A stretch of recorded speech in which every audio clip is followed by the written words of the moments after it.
I watched James Bond No Time to Die. I was pretty excited to watch this last year, 2020. It was the first movie that was canceled due to COVID, and I was a little upset. First reason I wanted to watch it is I saw a great trailer, and if you saw it, there's a great action scenes where I think he's in Italy. He's walking along that bridge, that stone sort of walkway bridge, and a car's coming at him. He ducks down really low. Some car, vehicle, or motorcycle goes right over his head. It's really close. There's another scene where he's riding a motorcycle and he flies up so high. And the theme song was going to be done by Billie Eilish, and the song is awesome. Billie Eilish and Hans Zimmer, two of my favorite musical composers of all time. So I was pretty pumped. And I was pretty bummed that they said they were delaying it. This was before everything changed with COVID. So it seemed like more of a big deal then. And then once the world really got turned upside down, it seemed like less of a big deal. I've never really seen many James Bond movies. I remember as a kid watching some kind of, I think it was like a public service, public access channel where they were trying to sell you a big box. Maybe it wasn't public access. Maybe it was just some sort of infomercial trying to get you to buy a box set of James Bond movies. And they did such a good job that I remember being probably 11 or 12 and thinking, this is the greatest franchise that's ever existed. I need to get this, and have never seen them. I mean, you see clips of them on TV. It's usually Sean Connery without a shirt on. There's always a scene underwater where they shoot spear guns at each other. If movies back then were slower moving than movies now, people being underwater is even slower. And I remember everybody talking about GoldenEye and how great that was, the revival. Because back in the 60s, when James Bond movies first came out, they were coming out like one a year, and then they would slow down and have about 1 year in between, sometimes 2 years. But at the end of the 80s, which I think was the one that had George Lazenby in it, there was a big gap, the biggest gap that had ever been before Pierce Brosnan came back and brought James Bond back with GoldenEye. I love the game, of course, on the N64. For kids that didn't play a lot of didn't have LAN parties or play online PC stuff, this was the first time that you really got to play with four people, and there were so many games on the N64 that revolved around that. The incredible wrestling games, Star Fox, Mario Kart, Super Smash Brothers, and GoldenEye was the one that most people really liked because it was so new. There weren't really any great first-person shooters on the consoles, and this one was really great because there were multiple ways you could come at the levels. There were time limits you had to get under to unlock things. There were really fun things to unlock, big head mode, paintball mode, all that stuff. But it was all about the multiplayer, my favorite level, the facility, because it was small. You knew where everything was. But even though I liked that so much, I still didn't see GoldenEye. I knew all the characters, looked interesting, never got around to it. Never really got around to watching any of the Daniel Craig ones. I remember seeing them a bit here and there on TV when I was working on a cruise ship, but I just wasn't in a real movie mode at the time. But I had this. My girlfriend's mom really likes James Bond. She's British. She can't help it. So we watched it, and I was blown away. First thing I was blown away by, real locations. Real locations. Watching a lot of Marvel movies for the reviews I've been doing with Matt, Star Wars movies, a lot of modern movies, it just feels like any chance they can have to have a green screen, to have something fake, they're going to do it. There's CGI everywhere, and the thing with CGI is you almost always know it's fake. I'm sure there's a lot of shots where they are using CGI that I don't notice, and that's really great, far away shots, but when it's up close and personal, it's always fake. Even when it's good, it's fake. But in No Time to Die, real locations. They flew to these places. Great helicopter shots. You really feel like you're going all over the world. Real stunts, real chase scenes.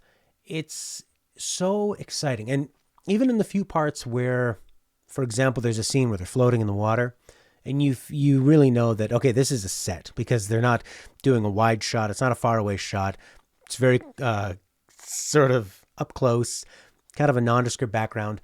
But even though they're in some kind of a water set, it still feels real because those are still people that are in water. The opening chase scene in the film, which I assume most James Bond movies start off with a big opening action scene. Coincidentally, we put on Mission Impossible, I think Fallout from 2016, right after that, because I wanted to compare the opening scenes. Oh my God, so boring. It's so much of Tom Cruise just talking to people. That's not why you have Tom Cruise in a movie. All I hear about from Tom Cruise in Mission Impossible is that he's hanging off the tallest buildings in the world in Dubai, doing his own stunts, scaring everybody, and through Scientology, giving him the power to learn how to do everything, fly planes. Actually, I think he flies a jet plane in Top Gun. But there was nothing as exciting as Tom Cruise flying a plane in Top Gun in the opening of Mission Impossible. But let's go back to James Bond. The opening chase scene was so exciting. It was actually, I know people always say, oh, it was exhilarating action. It was. My heart rate increased. If I had heart problems, I could have been worried. And they do a really good job of punctuating the action bits with a lot of humor. There's one point where James Bond is sitting in the car, and he's recently lost trust in the love of his life, and he's in his car. He's now surrounded, and the bad guys are coming at him and just shooting machine gun bullets all over this car. But to make a point, he's not really doing anything about it. He's calm because he knows that the glass is going to be bulletproof, or perhaps he doesn't even really care. The girl that's with him is really scared. She's sort of pleading with him to do something about it, which makes him sound very callous, but it was pretty funny at the time. Ana de Armas is in the movie. I've been a huge fan of hers ever since Knives Out. She's so charming and really has her own sense of style. Really beautiful. I think she's going to do a great job as Marilyn Monroe. She starts off as a real nervous kind of rookie in this movie, but ends up looking really great when she's wielding this machine gun. She could be in more action movies, but they don't really use her very much after the moment she's in the film, but when she's there, very good. Daniel Craig is so graceful. He's so slick. There's this point in the movie, I think it's after the gunfight he has with Ana de Armas, with her on his team, not shooting at her. And he has to walk from behind a bar. And the way he comes up to the end of the bar and just vaults over it without breaking stride is so bloody smooth. He's such an incredible physical actor. Like I said, I'm a big fan of Hans Zimmer, and I was excited to hear more of his work, especially because he didn't do the score for Tenet, and I heard what he did in Dune, and it was pretty good.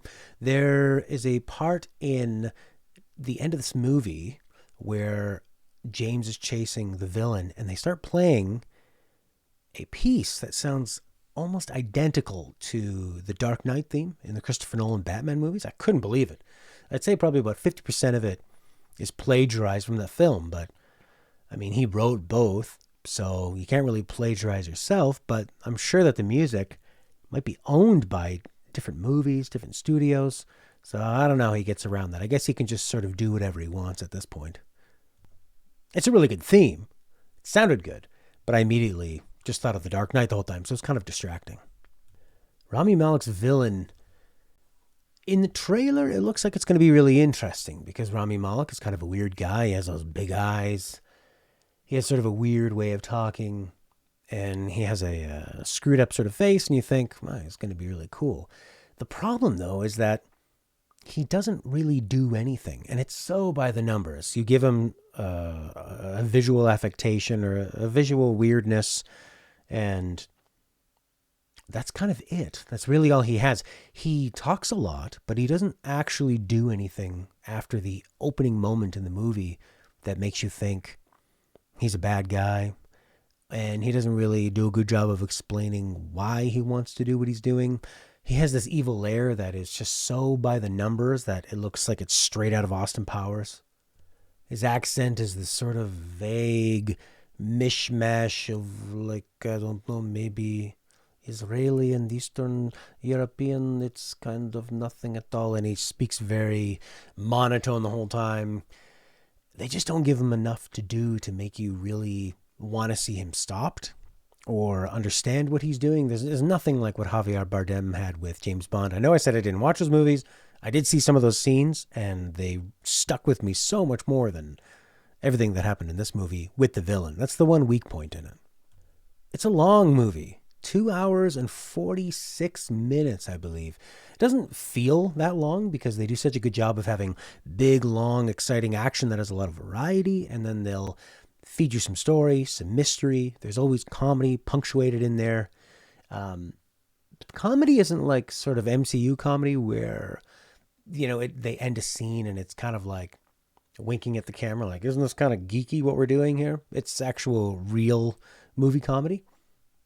So for a 2 hour and 46-minute movie, flew by pretty well.